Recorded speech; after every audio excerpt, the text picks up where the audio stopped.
बहुत समय पहले की बात है। एक छोटे से गांव में 5 भाई रहते थे। देखने में वे बलशाली और तंदुरुस्त थे, लेकिन उनकी बुद्धि का स्तर किसी बच्चे से कम नहीं था।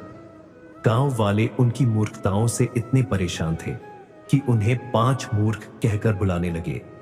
गांव में बढ़ई, लोहार, किसान और व्यापारी जैसे मेहनती लोग रहते थे, लेकिन ये पांचों भाई किसी भी काम में ढंग से हाथ नहीं बटा सकते थे।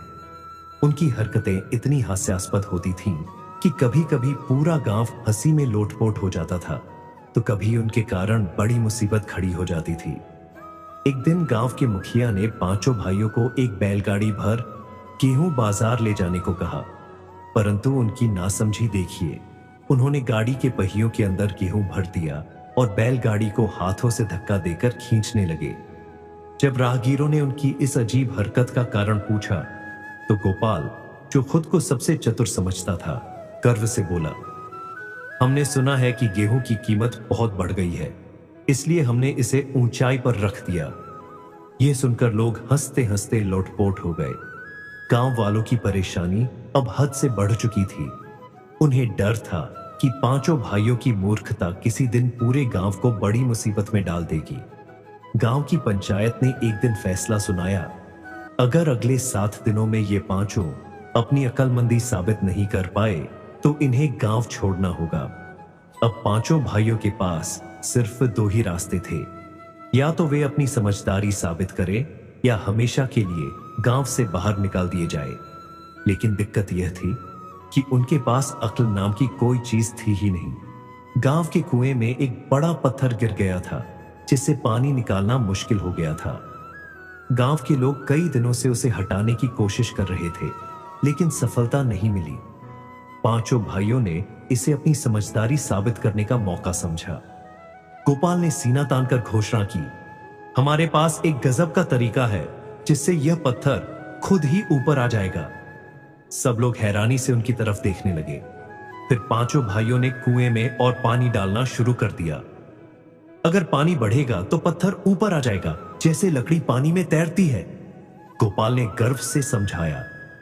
कई घंटे तक वे पानी डालते रहे, लेकिन पत्थर अपनी जगह से हिला तक नहीं। जब कुएं से पानी बाहर आने लगा और गलियां गीली हो गई, तो एक बूढ़े व्यक्ति ने गुस्से में चिल्लाकर कहा, अरे मूर्खों, पत्थर पानी में तैरता नहीं, वह डूबता है। अब पूरे गांव को यकीन हो गया कि इन पांचों को अक्लमंद बनने में समय लगेगा। उनकी पहली कोशिश पूरी तरह नाकाम हो चुकी थी। अब उसकी दूसरी चाल थी गांव वालों को बेवकूफ बनाना। अब उनके पास केवल 6 दिन बचे थे। पांचों भाइयों ने मेहनत करने के बजाय धोखा देने की योजना बनाई। रात को जब पूरा गांव सो गया, तो वे मंदिर के पास गए और वहां एक बड़ा पत्थर रखकर उसके चारों ओर फूल बिखेर दिए। फिर मिट्टी से लिखा, जिसने इस पत्थर को हटाया वह सबसे बलशाली और बुद्धिमान कहलाएगा। सुबह जब गांव वाले वहां पहुंचे तो सब अचंभित रह गए। लोग बारी बारी से पत्थर हटाने लगे, लेकिन वह हिला तक नहीं। तभी पांचों भाई वहां पहुंचे और बोले, चिंता मत करो, हम इसे हटा देंगे। उन्होंने पत्थर को हल्का सा धक्का दिया और वह नीचे ढलान की ओर लुढ़क गया। गांव वाले चकित रह गए और बोले, वाह, ये सच में समझदार हो गए हैं। लोगों ने पांचों भाइयों को मिठाइयां और उपहार दिए। भीमा तो मिठाइयों पर झपट ही पड़ा। पांचों भाई मन ही मन खुश थे कि बिना मेहनत के ही वे सबसे चतुर बन गए। अब उसने तीसरी चाल चली, नकली भूत बनकर लोगों को डराना। गांव में एक पुराना पीपल का पेड़ था, जिसके बारे में कहा जाता था कि वहां भूत रहता है। पांचों भाइयों ने इस डर का फायदा उठाने की सोची। रात को वे सफेद चादर ओढ़कर वहां गए और अजीब आवाजें निकालने लगे।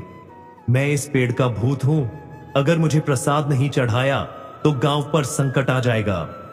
अगली सुबह गांव वालों ने पेड़ के नीचे लिखा देखा और डर के मारे वहां मिठाइयां, फल और अनाज चढ़ाने लगे।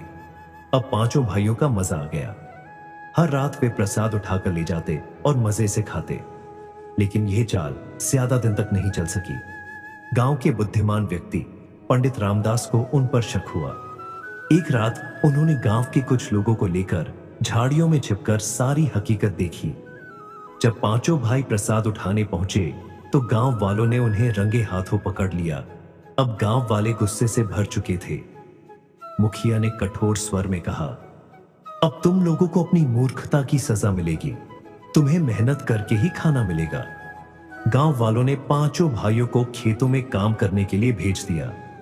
पहली बार उन्होंने बिना चालबाजी के मेहनत की। कुछ ही दिनों में पांचों भाइयों को समझ आ गया कि असली बुद्धिमानी धोखेबाजी में नहीं, बल्कि मेहनत और ईमानदारी में है।